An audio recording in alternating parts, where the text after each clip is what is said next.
তো বস, আজকের এই ভিডিওতে আমরা ইন্ডিয়ান সিনেমার বেশ কিছু আপডেটস দেবো। তো চলো আজকের ভিডিও শুরু করা যাক। গতকালকে স্পাইডারম্যান ব্র্যান্ড নিউ ডে এই ছবিটা বক্স অফিসে মুক্তি পেয়েছে আমাদের এখানে ইন্ডিয়াতে। এই ছবিটা নিজের ডে ওয়ান যা কালেকশন এনেছে সেটা ব্যাপক। ছবিটা নিজের ডে ওয়ানে নেট কালেকশন করেছে অ্যারাউন্ড 60 কোটি টাকার, সেটা রেকর্ড ব্রেকিং দুর্দান্ত নাম্বার। কয়েকদিন আগেও যে বড় বড় হিন্দি ছবিগুলো এসছে, কোনো ছবি এই লেভেলের কালেকশন করতে পারেনি, মানে তার অর্ধেকও করতে পারেনি। সেখানে স্পাইডারম্যান ব্র্যান্ড নিউ ডে যে কি লেভেলে ক্রেজ, এটা পরিষ্কার করছে এই ছবিটা বক্স অফিসে একটা দুর্দান্ত রান নেবে ইন্ডিয়া থেকে, এবং ছবিটা হয়েছেও ভালো। আমি গতকালকে রিভিউ করেছি, যেটা দেখতে পারো। তো এই ছবিটা নিজের ডে ওয়ানে একটা ব্যাপক নম্বর এনেছে। দেখার এই ছবিটার কালেকশন আজকে শুক্রবার দিন কিরকম থাকে, শনিবার রবিবার কালেকশনে কিরকম জাম্প আসে, দেখার এই ছবিটা বক্স অফিসে ফাইনালি নাম্বার কিরকম আনে। পরবর্তী যেটা আপডেট সেটা হচ্ছে আল্লু অর্জুন এবং অ্যাটলিট যে কোলাবোরেশন রাখা, সেই ছবিটা একটা পার্টের ছবি নয়। দেখো এখন এটা ট্রেন্ড করছে যে বড় বড় ছবিগুলো দুটো পার্টের তিনটে পার্টের হচ্ছে, রাখা ছবিটা দুটো পার্টের সিনেমা হবে। এবং এই ছবির বাজেট 800 বা 700 কোটি নয়, 1000 কোটি টাকা।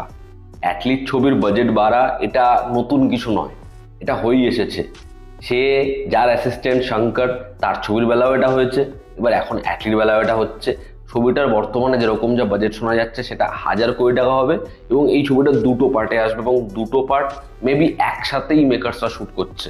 তো দুটো পার্টের মধ্যে ডিস্টেন্স পুষ্পা 2 এর মতো হবে না, যেরকম ধুরন্ধর 2 এর ক্ষেত্রে হয়েছে যে 5-6 মাসের মধ্যেই সেকেন্ড পার্ট চলে এসছে। হয়তো 5-6 মাস হবে না, 1 বছর ফিরতেই সেকেন্ড পার্ট চলে আসবে, এমনটাই আপডেট। তো দেখার রাকা যখন বক্স অফিসে আসে দারুণ কি বিজনেস করতে পারে এবং ছবিটা হয় কেমন, এটাই আপডেট। যে যেরকম আল্লু অর্জুনের একটা প্রথম লুক এসছে ওরকম একটা গেট আপে, এই আগের যে টাইম লাইন সেটা নিয়ে হবে হচ্ছে ছবির ফার্স্ট পার্ট, এবং বর্তমান সময় নিয়ে হবে ছবির সেকেন্ড পার্ট।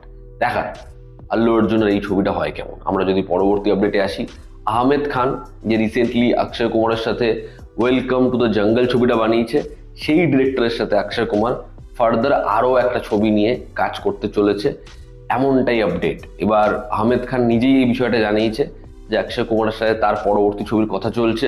এবার তারা অনেকগুলো আইডিয়া শুনেছে, অনেকগুলো আইডিয়ার ওপরে কাজ করছে। এবার সেখান থেকে হয়তো একটা পিক করবে, সেটা রোম্যান্টিকও হতে পারে, সেটা অ্যাকশন ছবিও হতে পারে, সেটা কমেডি জনরা হতে পারে। মানে আহমেদ খান অ্যাকশন না করুক, ঠিক আছে, যদিও ভালো ডিরেক্টর নয়, ওয়েলকাম ব্যাক মানে ওয়েলকাম টু দ্য জঙ্গল সেটা যদি একটু রেসপন্স পেয়ে থাকে, আমার মনে হয় সেটা হচ্ছে ছবি স্ক্রিপ্টের জন্য। এবার দেখার আহমেদ খান অক্ষয় কুমারদের কোলাবোরেশন হয় কেমন। পরবর্তী যেটা আপডেট সেটা হচ্ছে রামায়ণ ছবিটা নিয়ে। এই ছবির যে মিউজিক রাইটস সেটার জন্য নামিত মালহোত্রা কোট করেছিল 100 কোটি টাকা, কিন্তু টি সিরিজ তাদেরকে অ্যাপ্রোচ করেছে 75 crores, এবং সেটাতেই এই ছবিটার ডিল লক হয়েছে। এই ছবির মিউজিক রাইটস বিক্রি হয়েছে টি সিরিজের কাছে 75 কোটি টাকা, এবং এটা বিভৎস বড় অ্যামাউন্ট। 60 কোটি টাকা সোনি, তারপরে সারেগামা অ্যাপ্রোচ করেছিল, কিন্তু 75 কোটি টাকা এই ছবির মিউজিক রাইটস বিক্রি হয়েছে। পরবর্তী যেটা আপডেট সেটা হচ্ছে যেরকম মির্জাপুর সিনেমাটা আসছে সিনেমা হলে 4 সেপ্টেম্বর, এই ছবিটার সাথে সাথে মির্জাপুর সিজন 4-এরও কিন্তু কাজ চলছে। মির্জাপুর সিজন 4-এর অলরেডি প্রি প্রোডাকশন স্টার্ট হয়ে গেছে। এর যে গল্প সেটা পুরোপুরি লকড, এবং ছবির ডিরেক্টরই জানিয়েছে খুব শীঘ্রই মির্জাপুর সিজন 4-এর কাজ শুরু হবে। দেখার মির্জাপুর নিয়ে মেকার্স আলটিমেটলি প্ল্যান কি করছে। পরবর্তী যেটা আপডেট সেটা হচ্ছে প্রেম মল্লিয়া, সুরজ বাজ্জাতের পরবর্তী ছবি, আয়ুষ্মান খুরানা, অনুপম খের এবং শারবারি বাগকে নিয়ে। সেটার কাজ কমপ্লিট হয়েছে। খুব শীঘ্রই তারা একটা পোস্টার ড্রপ করে এই ছবির রিলিজ ডেট সম্পর্কে জানাবে। দেখার এই ছবিটা যখন আসে সুরজ বাজ্জাতে কি আবার একটা বড় সাকসেসফুল ছবি ডেলিভার করতে পারে, দেখার সেটা। মে বাপাস আউঙ্গা ছবির পর ইমতিয়াজ আলী, শারবারি বাগ এবং বেদাং রায়নার সাথে আরও একটা ছবিতে কোল্যাব করবে। বেদাং রায়না, শারবারি দুজনেই পারফরমেন্স খুব ভালো দিয়েছিল মে বাপাস আউঙ্গা ছবিটাতে, এবং ছবিটা যেরকম বক্স অফিসে স্টার্ট করেছিল আস্তে আস্তে ছবির কন্টেন্টের জোরে অডিয়েন্সকে টানতে পেরে ছবিটা হয়েছিল খুব খুব ভালো। সেই ছবিটা কিন্তু বক্স অফিসে ফেলিয়ার হয়নি, ছবিটা কিন্তু মোটামুটি ভালোই ব্যবসা করেছে। তো তারপরে আবার তারা একসাথে কোল্যাব করছে। দেখার এই ছবিটার জনরা কি হয়, এবং এই দুজনকে নিয়ে ইমতিয়াজ আলী কি আরও একটা খুব ভালো ছবি বানায়, দেখার সেটা। অক্ষয় কুমার এবং আদনান স্বামী তারা যখনই একসাথে কাজ করেছে গানগুলো ভালো হয়েছে। অক্ষয় কুমার রিসেন্টলি একটা পডকাস্টে বলছিল যে আদনান স্বামীর ভয়েস তার সাথে খুব ভালো যায়।